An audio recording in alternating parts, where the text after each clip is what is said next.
ওসমান হাদি আর ফিরে আসবে না, তোমার জন্য পাগল।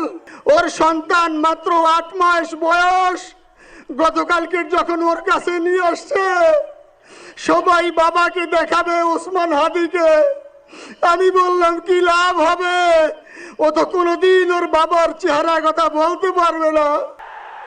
ভাইরা আমার, 7-8 দিন হলো এখনো পর্যন্ত আমরা কিছুই করতে পারলাম না। এই দুঃখে কলিজা ছিঁড়ে যাচ্ছে। আমরা ওসমান হাদির জন্য দোয়া করি, আমরা ওর সন্তান ওর স্ত্রীর জন্য দোয়া করি। ওর সন্তান মাত্র 8 মাস বয়স, গতকালকে যখন ওর কাছে নিয়ে আসছে সবাই বাবাকে দেখাবে ওসমান হাদিকে। আমি বললাম কি লাভ হবে, ও তো কোনোদিন ওর বাবার চেহারা কথা বলতে পারবে না। ওর ছেলে আর কোনোদিন জানবে না যে আমার বাবা কেমন ছিল। ভাইরা আমার, ওসমান হাদি আর ফিরে আসবে না। ওসমান, তুমি দেখে যাও, লক্ষ লক্ষ জনতা, তাওহীদি জনতা তোমার জন্য পাগল। ওসমান, তুমি মরো নাই, তুমি আমাদেরকে পাগল বানাই দিয়ে গেছো।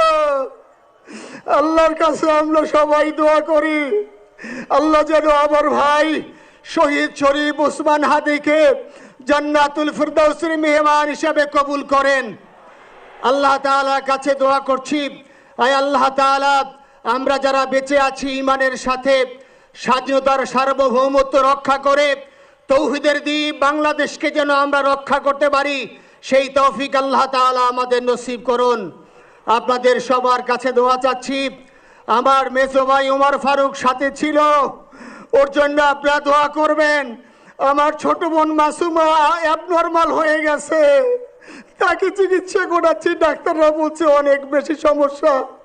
আমাদের পরিবারের জন্য একটু দোয়া করবেন। আমাদের আর কোনো চাওয়া পাওয়া নাই।